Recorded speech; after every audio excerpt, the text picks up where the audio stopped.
Alam mo ba na may isang tao na nakuha sa larawan ang sarili niyang mamamatay tao bago pa siya barilin?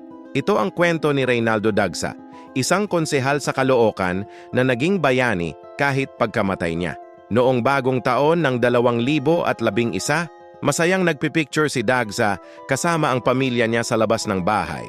Maghahating gabi na at nagse-celebrate sila. Habang kumukuha siya ng litrato, biglang lumapit ang mga armadong lalaki. Sa huling click ng kamera niya, nakuha niya ang mukha ng taong papatay sa kanya. Ilang segundo lang pagkatapos, binaril siya. Ang nakakagulat, yung huling larawan na kinuha niya ay naging susi sa pagkakasolve ng sarili niyang kaso. Nakita ng mga pulis ang mukha ng killer sa picture. Dahil dito, nahuli nila ang mga suspect. Si Dagsa ay kilala sa paglaban niya sa krimen. Kaya siya pinatay dahil sa mga aksyon niya laban sa mga kriminal. Isang larawan lang na solusyonan ang buong kaso.